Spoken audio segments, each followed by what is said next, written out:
Welcome to Radical Underdogs. It is the day after the race and we have some damage to fix. Nothing to do with the racing, unfortunately. Bruh. Okay, the first step is to pull off some of the panels. We'll get to the chassis where it's damaged and try and pull that out as best we can. Okay, it's time to start stripping this down. You can see in here it's a bit creased.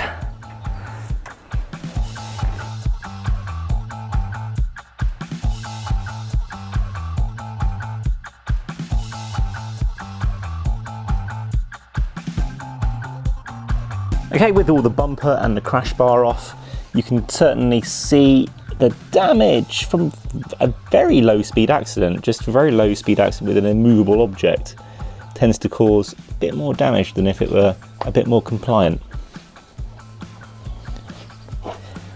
But you can see there's a bit of work to do to straighten this out. And I realised actually I had a spare one of these from the last car. However, I think this is more damaged than the one that's currently on there. So I'm going to leave the one that's currently on there, even if it's got a bit of rust. And whilst we're here, I also need to correct something else, which is, again, completely my fault. I forgot to put the bonnet pins down at Snetterton, and the bonnet flipped up and hit the windscreen. So I think the hinges are damaged. So now with the wings off, I can now get to the hinges. So I'll change these as well today. As for the damage to the wing, I mean, the wing was already damaged. It was the same wing that I had in the accident at the start of the year, actually. I wrote off the previous car. Unfortunately, this is a nice new headlight cover, but this will probably bash out. Well, it'll be no worse than it was before. Okay, so the plan here is to hit this with a hammer. The secondary plan is to attach the car to the back of the garage with the winch, which is bolted to the concrete floor, this side. Let's hope it doesn't pull that out. And attach it to this end with a ratchet strap to the Jeep. Ratchet it very tightly, maybe heat the metal a bit, and start tapping it out again with the hammer. Let's try the brute force approach first, and then if that doesn't work, let's try the brute force with a bit more intelligence behind it. Oh, and the headlight cover. I had one that I'd printed earlier, so that's already fixed.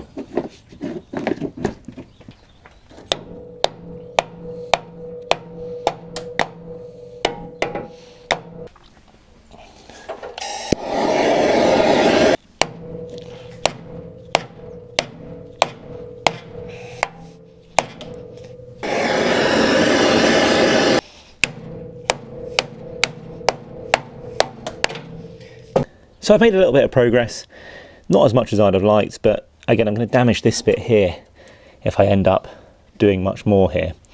So I'm going to do the whole second idea, which is ratchet strapping it and go from there.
There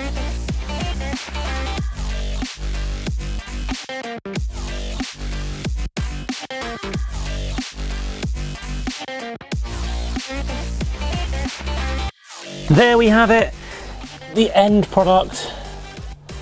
Okay, it's not perfect. It is significantly better than when we started. Everything has gone back together on the car. It's looking like a happy, smiley Mazda once again. Next up, obviously it's winter break, so lots to do. Just a question as to how much cosmetics you really do, because I'm going to go through that next time. But thank you very much for watching. Catch you again in the next one.